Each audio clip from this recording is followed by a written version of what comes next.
How Millionaires Manufacture Money. Introduction. This book is written for one purpose, and that is to make you as rich as soon as possible. We are increasingly aware of the fact that rich people are everywhere. Normal people can now learn the skills and mindset to earn a fabulous amount of money.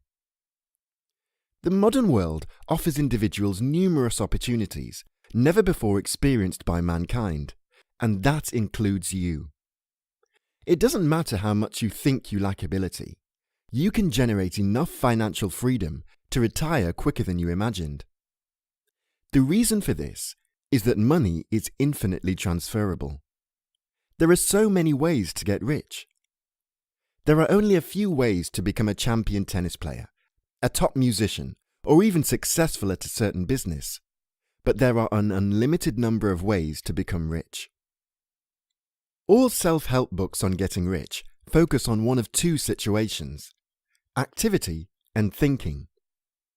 A book telling you how to invest is an activity book, whereas a book focusing on the law of attraction would be a thinking book.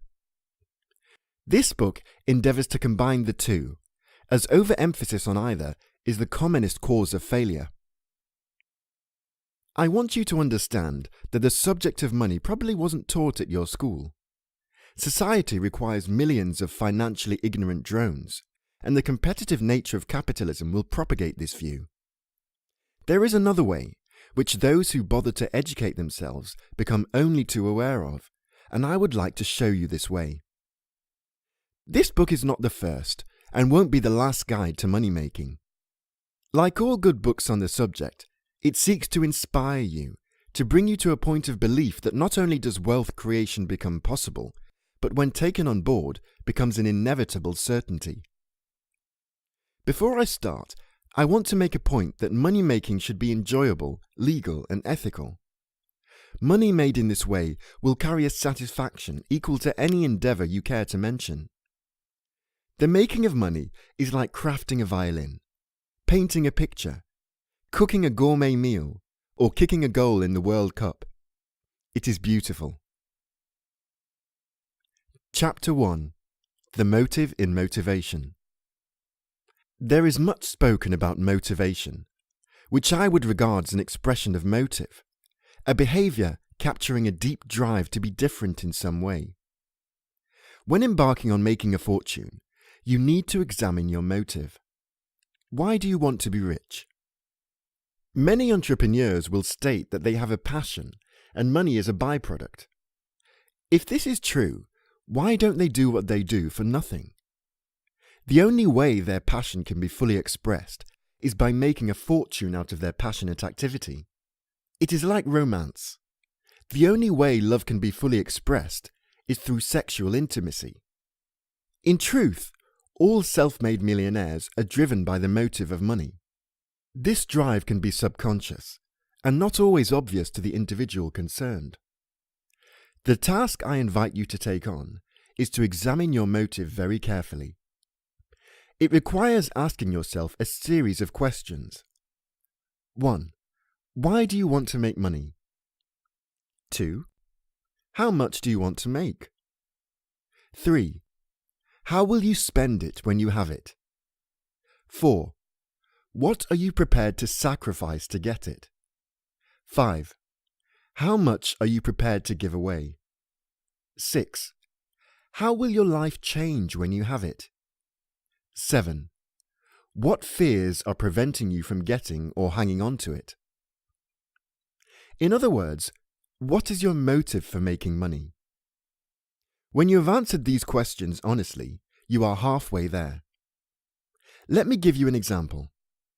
I want to make money so I can give up my job, live in a mortgage-paid house with 2 overseas holidays a year, an expensive car, and enough interest on investments to last me the rest of my life. To achieve this, I need £3 million after tax, and to gain this money, it is going to be my priority for the next 3 years. I do not want to move far, as my friends are close by, and the kids are at good schools. My fears are around what to do with it when I have it. How do I look after it? Will it make me a bad person?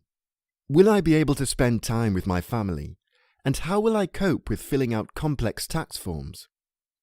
Will I be a target from charities wanting a donation? I have already planned to give 2% away.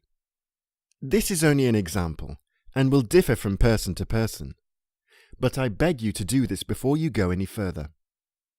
It will help you distill your subconscious motivation, which will need to be in sync with all your thinking for success to occur. Your motive has to be congruent with your core beliefs and values. You are most likely to succeed by helping others succeed on the way, and this is good as it will attract a greater quantity of money than you originally asked for. To make money is a fine enterprise, as it improves the lives of all around you. When you spend it, you help employment, as others are working in exchange for your cash. When you give part of it away, you help the less fortunate, which gives you a sense of satisfaction. The dreaded tax also helps others directly.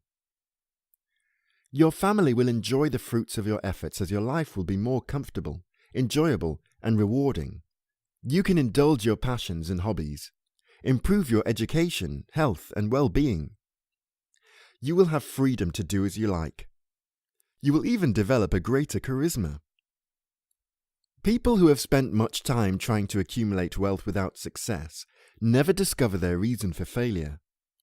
It is usually that they haven't checked their core motive. They don't really want it. They are falsely frightened of what it will make them become. They do not realize that money will give them greater freedom. Point 1. Discover your motives before you go any further. Chapter 2. Energy Loop. Money is an exchange of energy. Energy takes two forms, both kinetic and potential. Kinetic energy is energy gained by motion or action, and potential energy is energy gained by position. At the top of a waterfall, water has a potential because of its position. It has the ability to roll down the side of the cliff and finish up in the pool below. As it falls, it gains speed, which gives it kinetic energy. The potential energy associated with money is the way we think and how we position ourselves in society. The kinetic energy associated with money is the action we take, and the pool at the bottom are the millions we have earned. A pendulum is the same. As it drops from the top of its swing to the perpendicular, it transfers from potential to kinetic, which gives it more potential. When you start to think in a way that is attractive to money and position yourself ready to receive it, you then act on that position in a consistent way. It becomes part of your experience. I would like to give an example to start to show you how this works. I have a friend who always wanted to join the Navy. His goal was to train to be an engineer, and he hoped to go to sea. When he applied, he was accepted and enrolled at the Navy College. He immediately realized that it was too difficult, and he was having a job keeping up. After one term, he had to quit and look for alternative employment. Later, he somehow managed to scrape through an engineering course at a second-level college, but his employment prospects were limited. His hobby was writing, and he was quite talented at it. He thought he would become a journalist with a local paper. He started one rainy Monday and set off to cover a local story for the town rag. The job was boring, and he lacked the front to hassle for the story. Within weeks, he got the sack. John was depressed. He still had enough belief that somehow he would make something of himself, so he decided to take a holiday to think things over. He got on a coach to go for a few days' break in Devon. He sat next to a man who lived close by, and they struck up a conversation. John felt at ease and started to tell him his dilemma. The man listened intensely and said, "You can write better than most engineers and understand engineering better than most journalists. Why don't you become a scientific journalist?" The man was yours truly. John returned home and became a successful features editor on scientific journals. There are few ways to become a Navy engineer, and few ways to become a paper journalist, but there are many ways to make money. He made a very successful career out of failing at two things. John positioned himself, potential energy, and acted, kinetic energy, and ended up in the pool of money. When you position yourself and think in a particular way and act accordingly, you get results. That result might fail, but due to the way energy works, you keep trying until your actions are in alignment with your thinking, and then you succeed. Einstein said that matter is energy, and energy is matter. E equals mc squared. If matter is an exchange of energy, then money is also an exchange of energy. My example shows you how important it is to position yourself in society so money comes to you. Let's take a simple case of billing. If you are in business, whatever your product or service, you need to bill your customer. Two people are doing the same job in the same town. They both provide a similar service, and one makes money whilst the other doesn't. There is no difference between them, except one has a credit card facility. The other still uses checks. People are lazy. They will always take the line of least resistance. The cardholder will get 90% of the business. I know you will think this is obvious, especially as modern computer payments offer this to most businesses. But this example shows that the cardholder positioned himself for success and won in a competitive situation. His service was no better, but his billing was. It is difficult to be the best, but there are many ways to make money. How can a celebrity cook, hairdresser or artist make millions, whilst the next cook, hairdresser or artist struggles?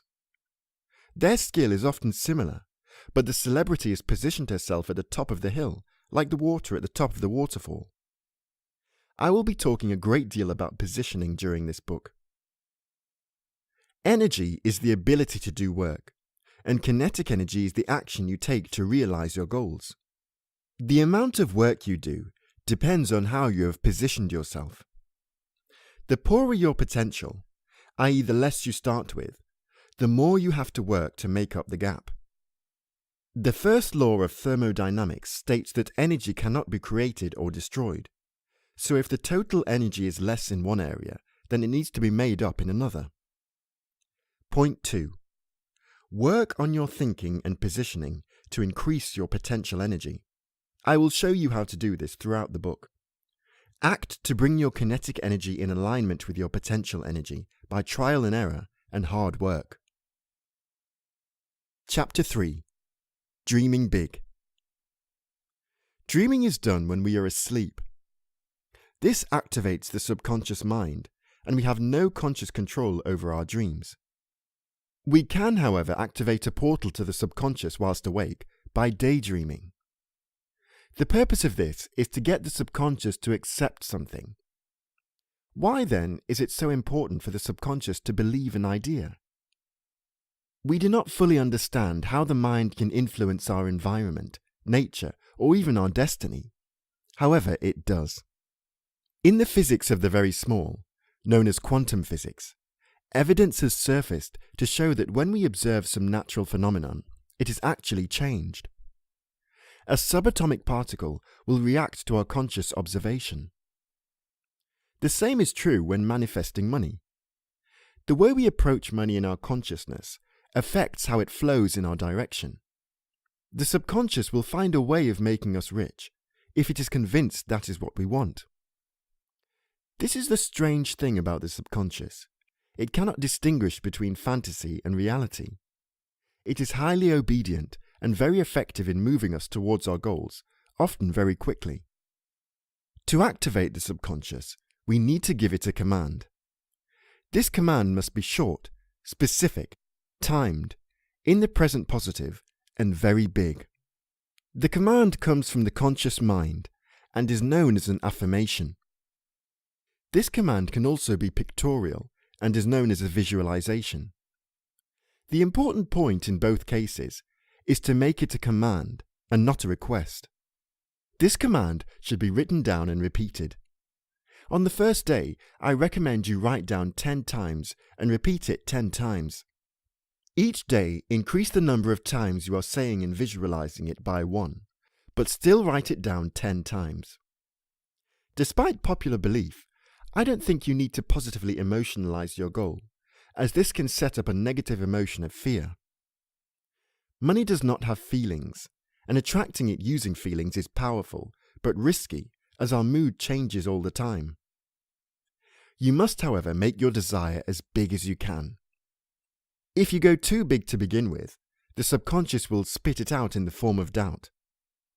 Doubling your capital is a good start.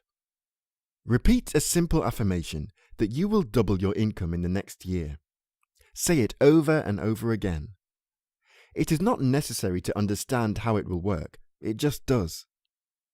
The rich have a certain attitude of expectancy, and your affirmations will give you the same attitude. You must dream much bigger than you think, and you must think bigger than your present state.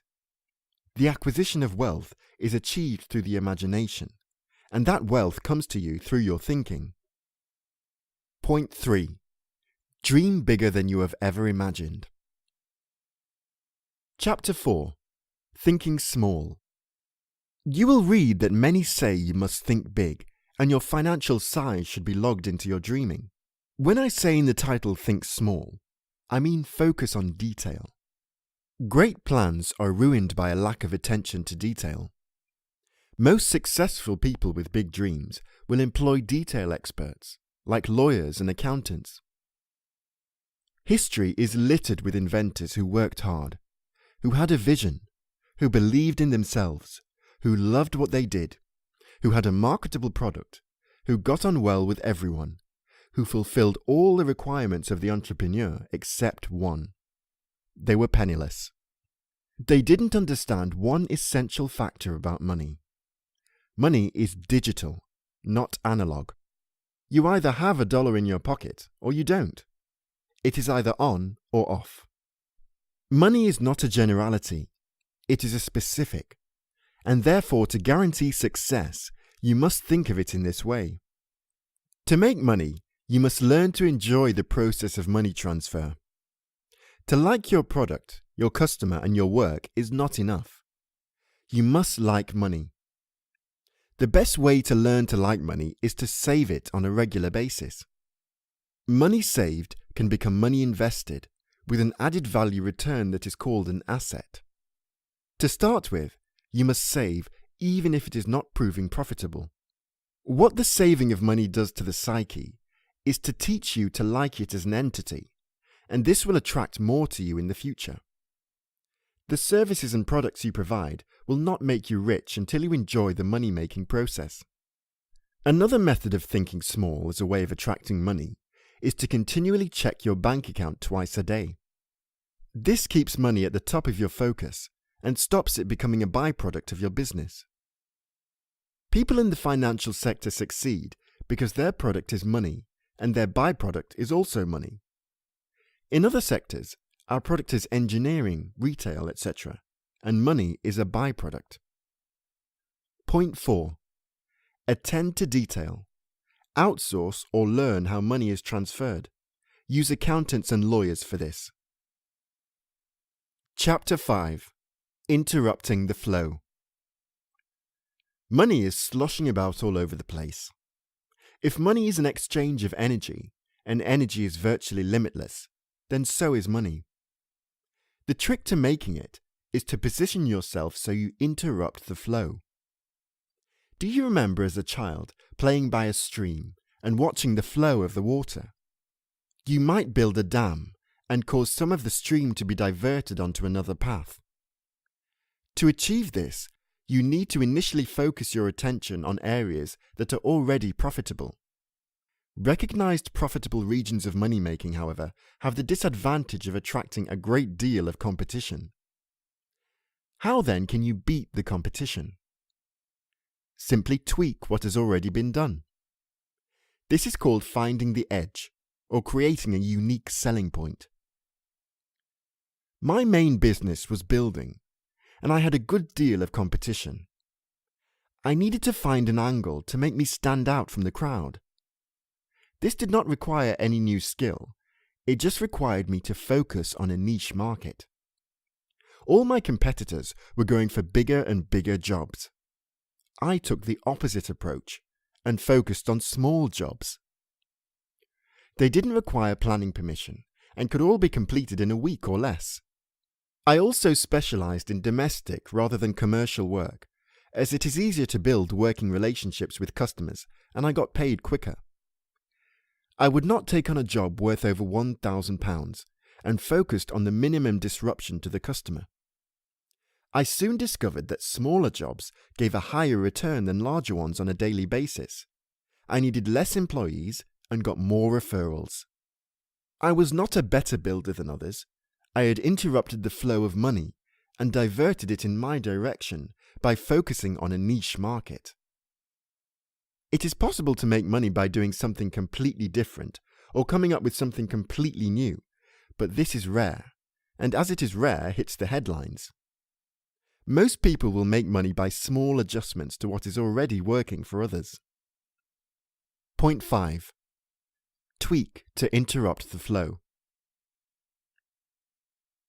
Chapter 6. Digital mindsets rather than digital skills. We all know what is meant by digital as in technology. The kind of digital I mean is different. Anyone who has studied computer software will know that the binary system, 1 or 0, is equivalent to a switch being on or off. When acquiring the need to get rich, you need to live like the binary system. In thinking, feeling and acting, you must learn to compartmentalize yourself. Entrepreneurs are very digital. They can fight for every penny with their business hat on, but in the next breath be very generous to the needy. They can also give a lot of time to their staff, but will happily fire someone who isn't pulling their weight. They will separate their family life from their business. If you wish to make money in the business world, become digital. Some years ago, I planned to swim the English Channel. My training regime was useless because I broke another rule of success. I didn't get expert advice. I went to the pool every day and swam up and down mile upon mile. I thought if I only swam for long enough in the pool, I could do the same in the channel. The problem was I hadn't taken account of the tide. As I swam further and further, I got slower and slower. A famous channel swimmer finally convinced me to take a different tack. She said swim for 100 meters as fast as you can, and then stop, have a rest, and swim a further 100 meters as fast as possible, and a further rest, each break being 1 minute. This way, I was able to get faster by resting and improve my time. When I was swimming, I was on. When I was resting, I was off. My brother-in-law got a scholarship to Cambridge in physics and completed a PhD in surface physics. Throughout his academic career, he never did more than 4 hours homework a night. He set a clock, and when the alarm rang, he stopped. When he was working, he was on. When he stopped, he was off. If you set limits to all your activities, including socializing, you will find you become more efficient at everything. And to be rich, you must above all be efficient. To not set boundaries is termed analog, meaning you will be half doing things all the time and never get anywhere. Point 6. Be on or off, but don't mix the two. Chapter 7. Using biorhythms. Is there a formula to getting rich? There is. So why is it that everyone can't just apply this formula and get rich by default? The answer is so simple that most people miss it. It is that the formula varies from person to person. Mentoring and modeling others, as mentioned in this book, is good but dangerous. It suggests that the more you copy others in precise detail, the more you are going to succeed. If you stick to one person for your motivation, you will almost definitely fail. Fortunately, there is another approach to this dilemma, and that is to understand and utilize your natural biorhythms. Let me give you an example. Let us say you learn that success comes from rising early. You have heard of the phrase, early to bed, early to rise, keeps a man healthy and wise. Your biorhythm might be telling you that you are totally ineffective early in the morning.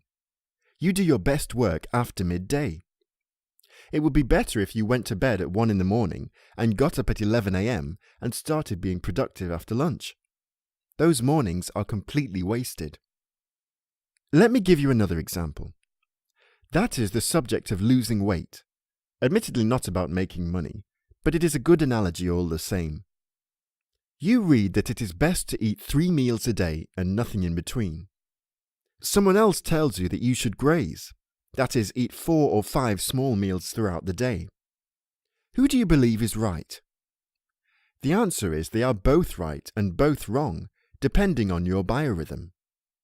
One will work better for you than the other. The one that works fits your personal biorhythm, and the other one won't, no matter how much an expert tries to convince you.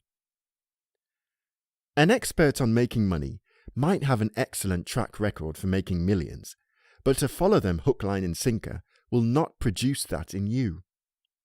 You see, their success is based on their world, their time, their position in the universe, their personality. If they have used some guru for their success, it is probably chance that they have hit on the right thing, not design. I am not saying you should ignore all advice.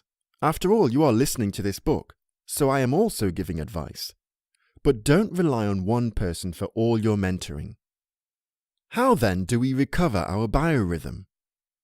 The first thing to do is to do nothing for a week. Take a week off work, set no goals, try to avoid any ambitions, and just be. Having said that, do one thing. Keep a diary of your thoughts and feelings during that week. As the week progresses, record what time you get up, what time you eat, when you feel enthusiastic to do things, and when you feel lazy. What thoughts come into your head during the day? Are you fidgety, or are you happy to just sit and think? Do you watch television, and what do you watch? At the end of the week, read through your diary, and you will notice a pattern emerging. This will give you a clue as to your biorhythm. Now take a feature of your biorhythm and test it. For example, you might feel lazy after lunch. Try doing something active in the afternoon and see if that helps you, or have a siesta and test to see how much more productive you are later in the afternoon. Keep testing until you become as productive as possible. If you are studying, when do you learn most? Is it better to do short study periods or one long one? Do you study well in the evening? What is your preferred modality? Do you prefer to read information, to listen to it, or to learn by doing?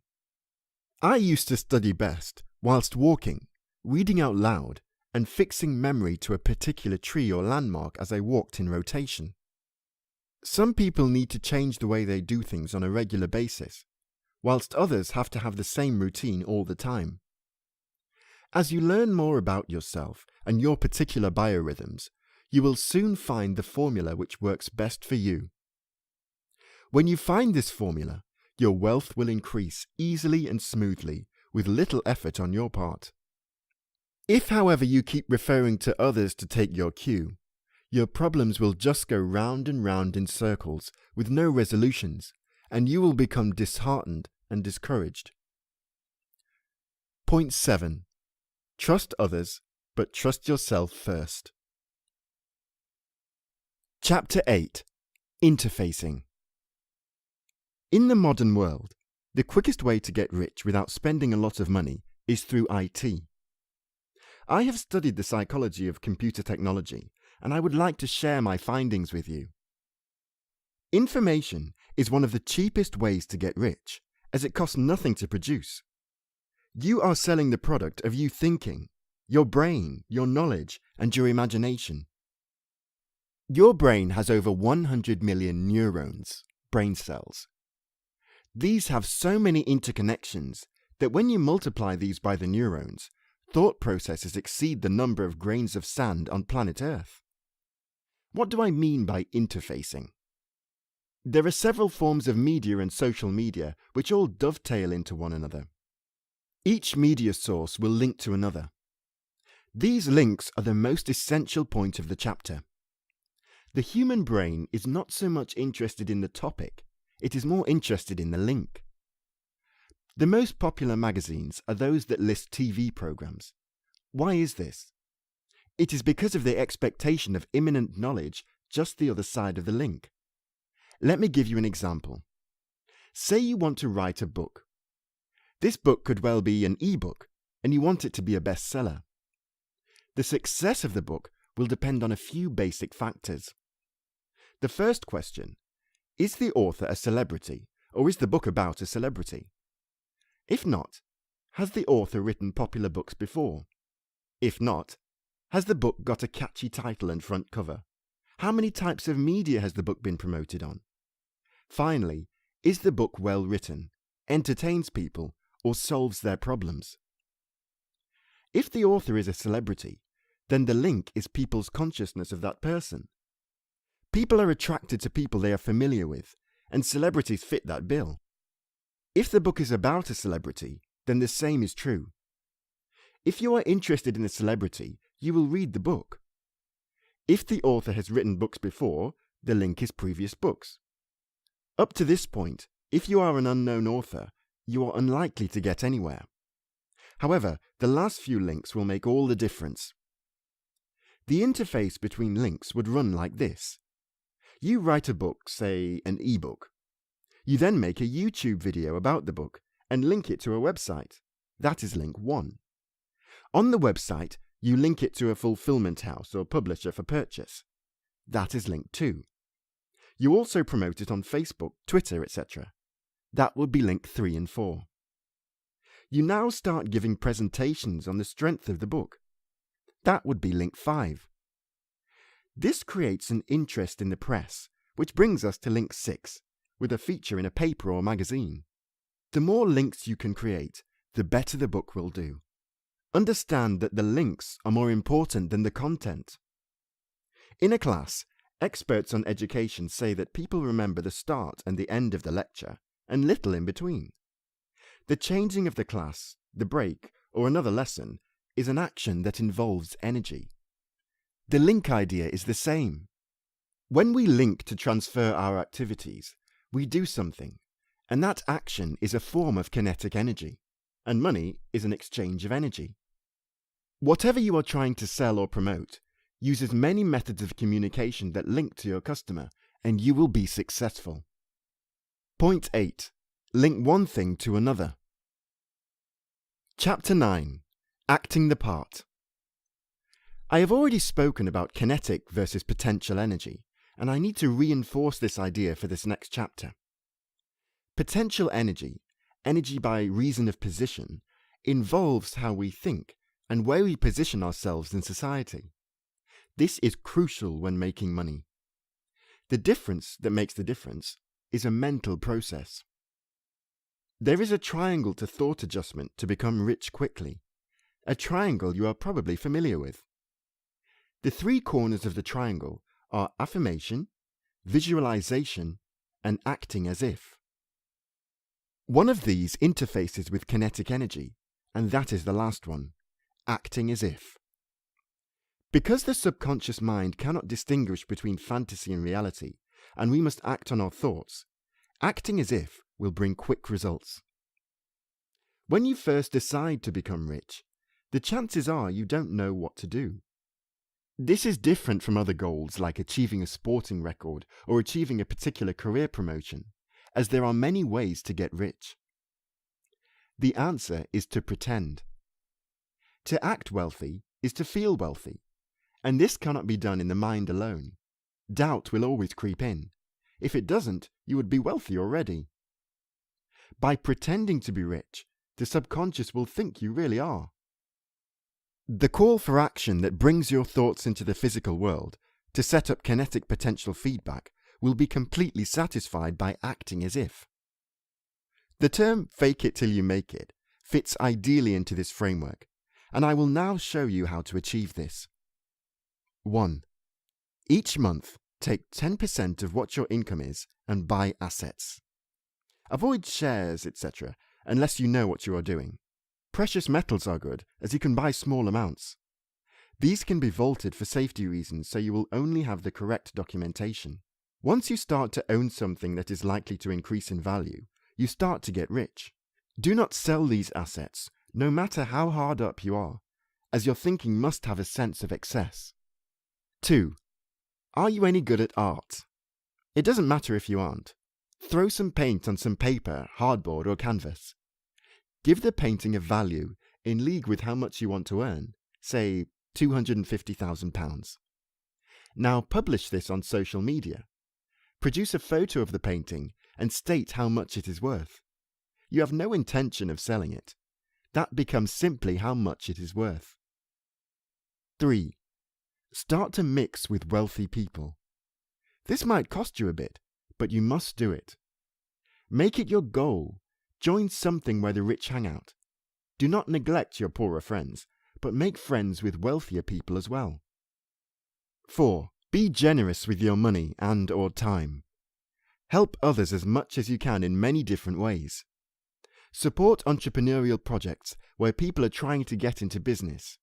Help others become rich. 5. Dress as well as you can. Look the part, even if you are only going to the laundrette. You've heard of the expression, to look like $1 million makes a huge difference. People take you more seriously and are more likely to invest in you. It is also good to walk tall with your head held high and walk quickly. If you walk fast, people think you are in a hurry and have a lot to do. 6. Speak of wealth and abundance and always act positive. Never talk yourself down. Present your best self all the time.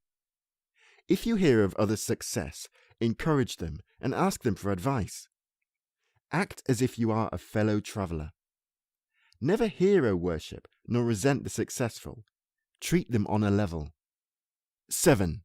Do one wealthy thing a week. Hire an expensive car for a day. Have a drink in a top hotel, etc. Learn what it feels like to be rich. When doing these things, tell yourself how lucky you are to be so successful. 8. Write a biography about yourself as if you have already made it. You can be as imaginative as you like. Describe a fictitious rags to riches story. Make up how you overcame difficulties. Your brain will actually generate the difficulties you really have, and by doing this, you are actually finding solutions in the real world. 9. Write a check to yourself for the amount you want and plaster copies all over your dwelling.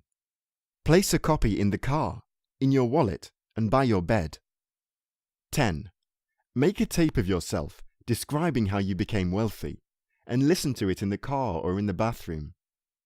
The best motivational tape you can listen to is one that you have made yourself, as you hear your voice. 11. Make a video using a computer describing how you got rich. You don't need to publish this, but save it and look at it regularly. 12. Get rid of small change. Either turn it into larger denominations or give it away to charity. All the world's a stage, William Shakespeare. And money is the biggest player, Peter Bull. Point 9.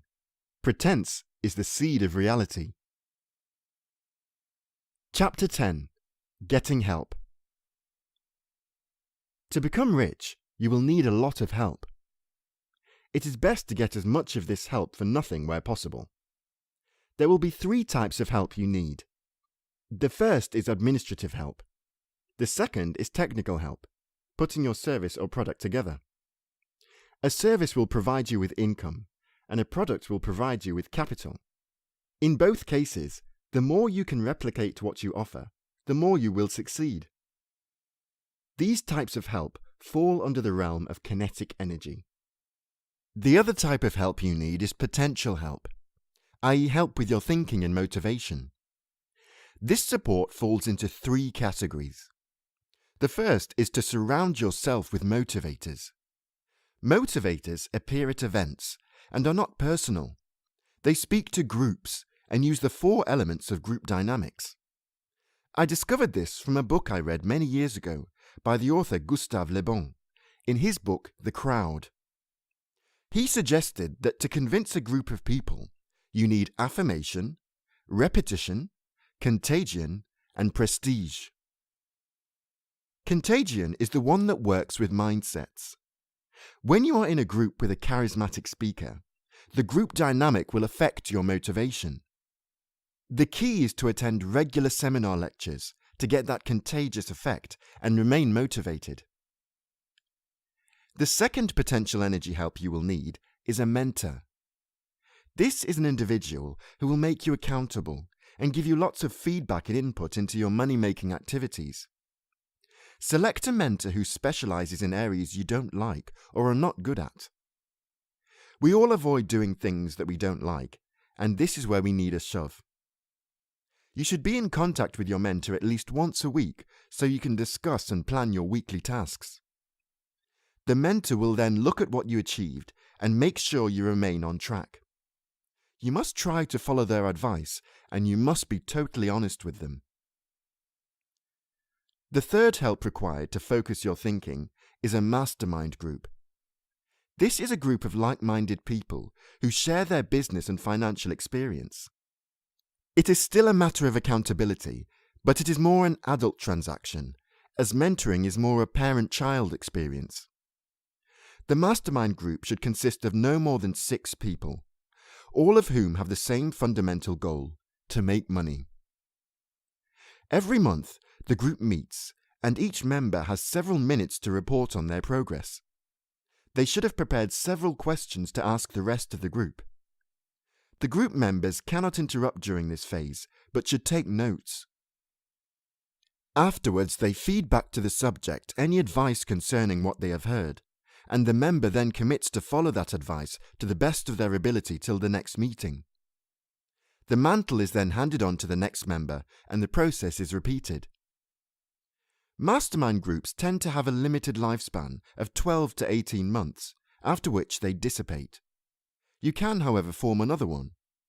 Finding members is a networking operation, and is much easier if you are a member of a chamber of commerce, trade association, or some regular meetup group.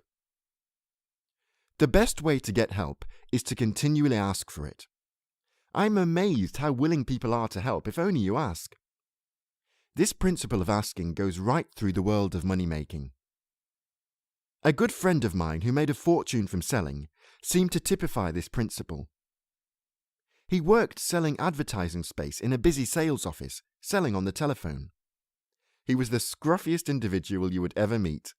He was very overweight and didn't follow any advice given in entrepreneurial publications. He never attended seminars, went to the gym, and wasn't all that enthusiastic when you met him. According to the book, he broke every rule. I finally went to hear him speak about his success at selling. It simply is this: he just asked more people to buy the product than everyone else. He did it with an even simpler attitude. He never got despondent when people said no. His potential energy, his thinking, was to remain positive no matter what happened in the outside world. And his kinetic energy, his action, was to pick up the phone and make the next call. His leads were provided by the company, and he never used a script. He used his own personality and biorhythm to speak to the customers in the way he was comfortable with, and it worked. Steve retired at 47, having made enough to live the rest of his life in luxury. Funnily enough, when he stopped work, he decided to focus on his weight, and lost 4 stones. Steve took the opposite approach to much self-development thinking of the time. He didn't get everything right to make money. Instead, he made the money first in order to get everything else right. Money doesn't have to be the pinnacle of a lifestyle. It can be the start of that lifestyle. Point 10. Get help from colleagues by getting advice, and get help from customers by asking them to buy. Chapter 11. The Services Products Interface. There are 2 methods to acquire wealth in business, finance, and industry. They are to provide products that help add value or solve problems, and there are services that add value or solve problems for customers. On the whole, A product will increase your capital, and a service will increase your income. In the financial world, a trader is trying to grow her capital, while a broker is trying to grow income. The link between the two is the art of money making. In each case, the link is reversible, and an example of an interface is mentioned in Chapter 8. I will give you an example from each, and hopefully you will see how you can adapt this idea to your personal circumstances. Let us first turn a service into a product. Say you qualify as a self-employed swimming coach. You start your business by trading your hours for X amount an hour. You have a customer who wants to buy this service and learn to swim. As your reputation grows, you get more and more customers and your income expands. You increase your number of sessions until you hit saturation. You have no more time to run classes as there are only 24 hours in a day. To get richer, you will now need to increase your skills to people beyond your personal connections. You need to turn your service into a product. Your teaching will either need to be filmed and sold as a video with a potential world market, or you need to franchise out your classes to other coaches, forming a brand label. The product sells way beyond those you know on a one-to-one basis. Remember, it is not the number of people you know, it is the number of people who know you. Let us look at the other situation, to turn your product into a service and create an income. I suppose this is best personified in the letting of property. You have a product, property, that is capital, with a potential gain in value. This purchase would be classed as an investment, but it is also a service, as it is a means of providing a regular income by providing a home or business premises for someone giving you a rental income. By the way, don't always assume you need to purchase housing to create a property portfolio. Have you thought of garages for parking cars? These are much cheaper, easy to maintain and easy to manage. The more you interface between product and service, the more money you can make. Shares are another example of capital income interfacing. A share has a capital value which can go up or down. That can be sold at the ideal time to maximize on profits, but it also produces an income through a dividend. Point 11. Products are capital, services are income. Chapter 12. The General Model of Making Money Through Business, Part 1. Unlike my hero, Albert Einstein, I will give you the general model first and the special model second. The general model of business success applies to any business, whereas the special model applies to the business I ran. Obviously, we all make our money in different ways, but the special model encapsulates most elements of business success and can be adapted to any area of study. The first point of realization is how easy it is to replicate your product or service. Once you have found something that works and sells, all your effort is focused on replication. If you start a coffee shop with fair trade coffee, and you market the fair trade element as your unique selling point, and it works, now you must start a second one in the next town as soon as you can. If you buy a property that is rentable, you must buy another one in the same area as soon as the first one is up and running. All the effort required to start a chain is distilled in your second outlet. As you get more and more outlets, the effort is proportionally less and less. When a scuba diver enters the water, she experiences the greatest pressure change in the top 10 meters. As she goes deeper, the pressure increases but by much less. The hard bit occurs 10% into the enterprise. Why is this? The answer is simple. Once you open your second outlet, you have to start employing others to make your money for you. Employing 50 people is marginally harder than employing 10. The big step is to go from nothing to 10. Most businesses fail in the first 3 years, as the skill set needed for success changes. When you have one outlet, you are a sole trader. When you have 2, you are a business. When you have 50, you are simply a bigger business. If you are thinking of going into business, ask yourself one question. How easy is it to replicate what you do? In the financial sector, money replicates more easily. That is why more millionaires and billionaires inhabit this sector than any other. Purchasing shares is a single operation that requires no product outside a bit of digital code. The skill to replicate once learnt has no limit. Sales is an excellent sector for replication. You are best placed if you continue to sell the same thing over and over again. Your knowledge of the product and your people skills combine to replicate your success. The energy transfer suggests that knowing the product is potential energy, calling the client is kinetic energy, and the ease of replication links the two to amass huge wealth.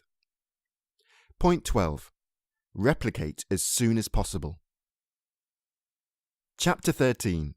Part of the General Model. Part 2. To borrow or not to borrow? That is the answer. Many businesses fail because they are undercapitalized. To expand fast, you might need to borrow money. What do you spend it on?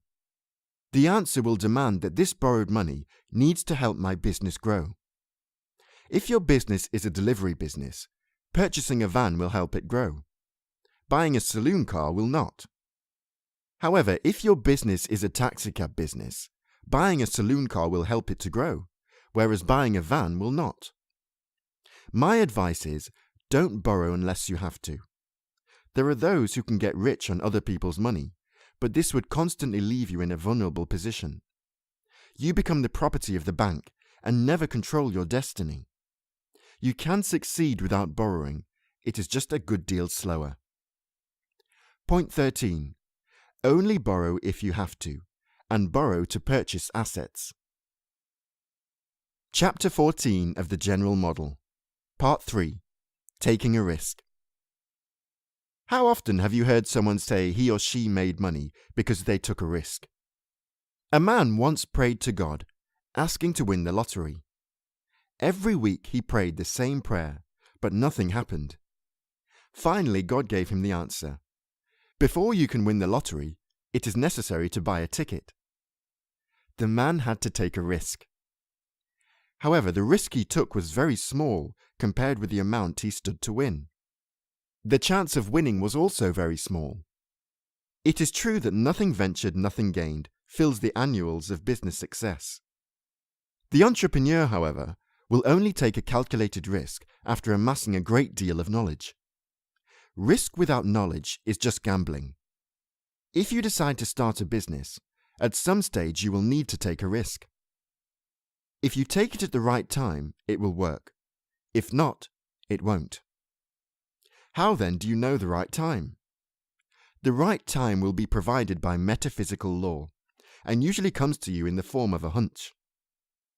The hunch is a very definite feeling, and it is not clouded with doubt. The hunch will seem very clear in your mind, and will be presented as so obvious you wonder why you didn't think of it before.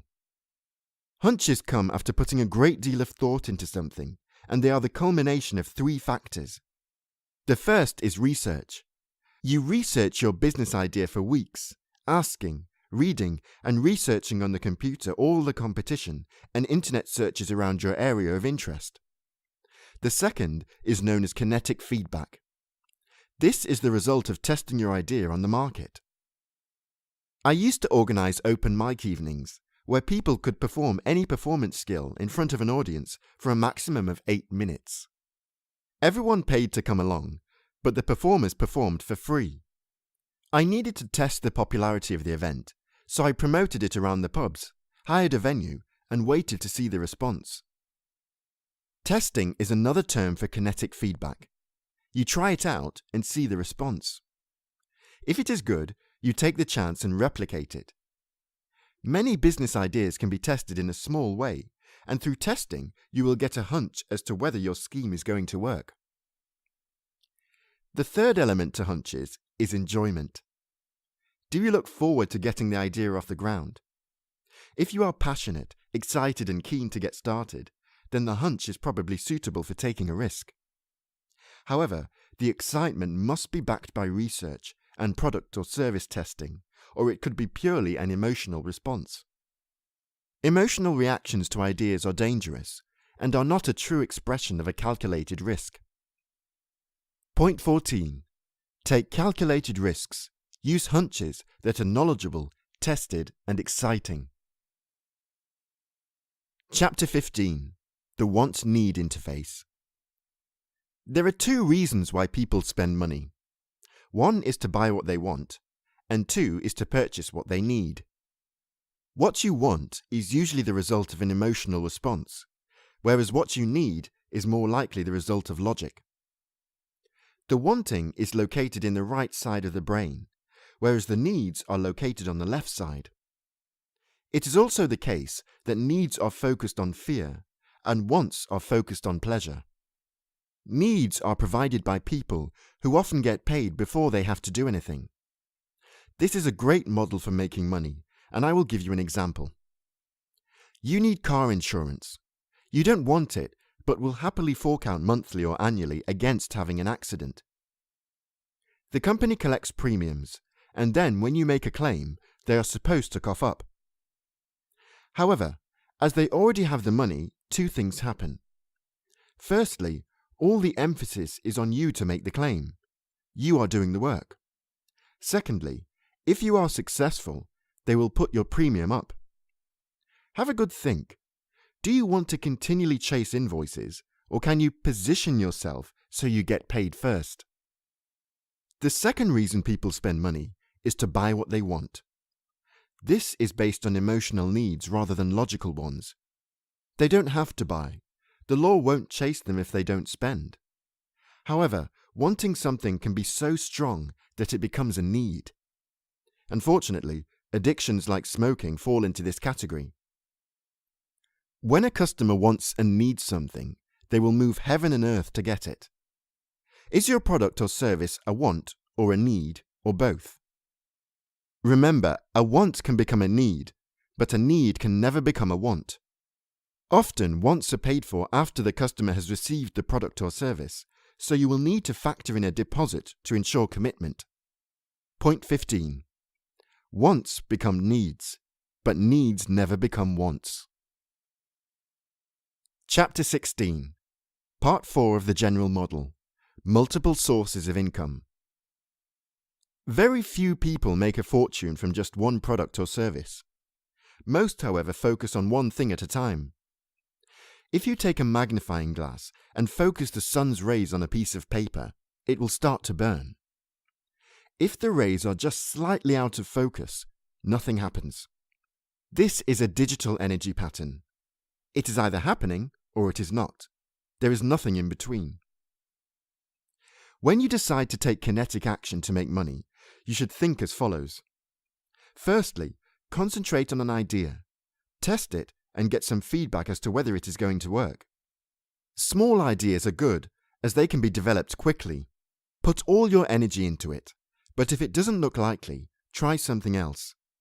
Keep trying one thing after another until something works. Then replicate it. When you start to make money, take some and invest it in another money-making scheme. Think service, then product, all the time. Your fortune will be the result of a combination of lots of small services, a growth of products with increasing capital. The best model for wealth through multiple income is to divide your total financial pie into 3. A third of your money should be put back into the business, a third you live on, and a third invested into new ventures. Don't forget to put enough aside for any tax liability you might have. Each venture can be very small, but you need to try to have several of them at once. Point 16. Develop multiple sources of income, but only work on one project at a time. Chapter 17. A Special Model, Part 1. In this and the subsequent chapters, I will take you through making money by running a business so you can use it as a template for your scheme. A. Learn a practical skill or knowledge that people want and get some experience working in the industry where you want to go self-employed. I recommend you should spend 3 years getting experience, as it will help you get a background into where the money is made. It will also give you credibility when dealing with clients and customers. B. Identify, whilst employed, an area where you could do the job or part of the job better, cheaper, or more conveniently than it is being done at the moment.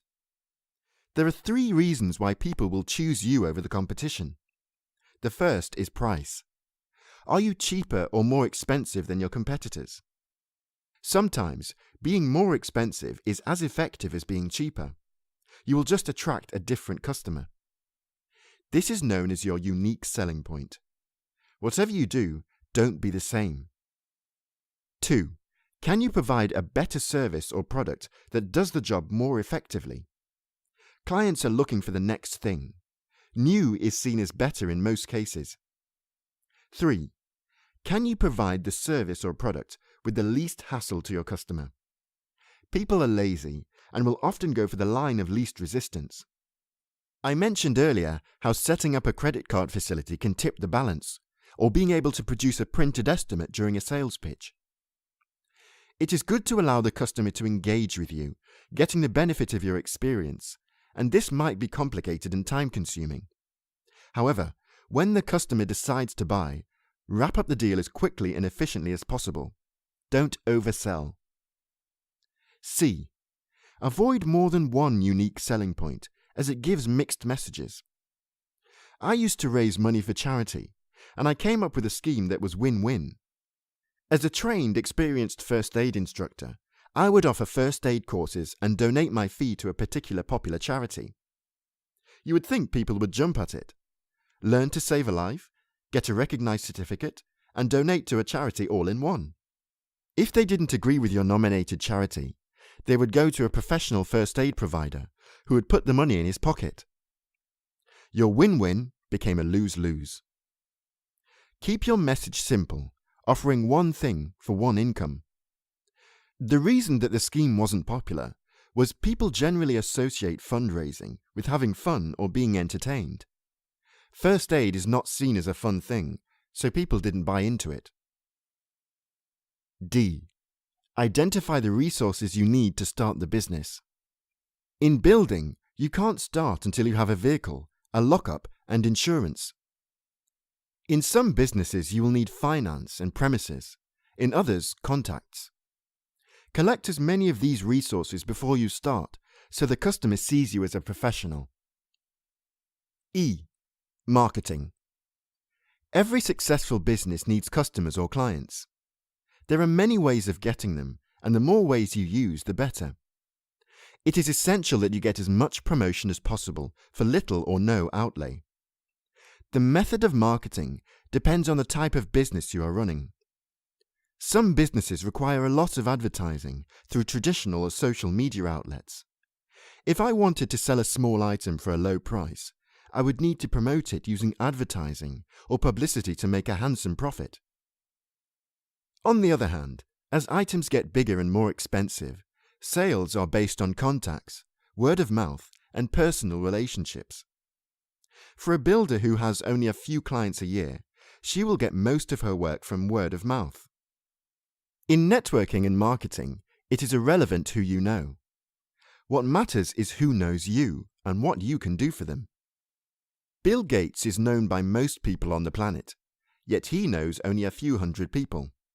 You must find ways of getting known and linking that to your service or product. This can be done by attracting media attention.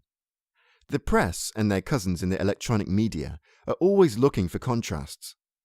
People love to compare one thing with another. The old slogan, "Dog bites man, no story," but man bites dog, there's a story. Your business is unlikely to attract press attention, but you can. As people get to know you as a person, provided the publicity is good, they will buy into your business. Working in the charity sector is a prime example of discreet marketing. Being in associations where you can develop status easily can bypass the slog of trying to compete purely on your business acumen. In essence, the more variety of contacts you can get, the better. The contacts from different sources is another example of a link as mentioned in Chapter 8. I know of people who have had success promoting their building business in a hairdresser's window. Chapter 18. Added Value. When entering into a deal with a customer, try to add some value. This involves providing more than you are paid for, as the client thinks they are saving money. Think of when a retailer discounts a product. People feel they are getting a bargain. At one level, they know that the product might have been overpriced in the first place, but the mere act of reduction adds value in their minds.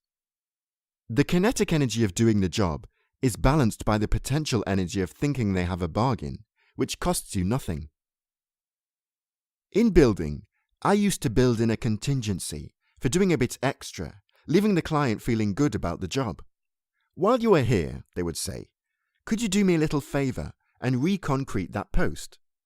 Note, if you do any favours like this, make sure you state it in your invoice. For reconcreting the post, no charge. Remember, the value of something is directly related to the price people are prepared to pay, and indirectly related to the cost of producing it. Added value does not affect the cost of production, but does affect people's willingness to part with their money. Conclusion. I thought I would conclude this book by giving you a series of laws that will pretty much guarantee you for success in this endeavour to get rich and make the process interesting and stimulating. 1. To become rich, you must want it. In order to want it, you need to identify your motive and be comfortable with the idea of having lots of money. 2. Attraction.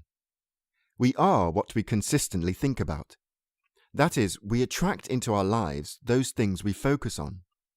To not focus is like trying to burn paper with sunlight when the magnifying glass is unfocused. 3. Once your desire and focus are established, you need to start acting in congruence with that thinking to set the metaphysical and physical wheels in motion. Energy interface. 4. In your daydreaming, dream as big as possible, but don't make your goals so big your subconscious rejects them. 5. Expectation. Always expect the best. As the law of expectation says, you get what you expect, and you expect what you are familiar with. 6. In your thinking, leave some room for detail. If you can't handle detail, employ someone who can. 7. Respect your clients, but don't let them walk over you. No matter what your service or product is, never forget your aim is to make money. So don't get too attached to anything else, or it takes your mind away from your primary aim. 8. The more processes you need to go through to receive that check, the less likely you are to get rich.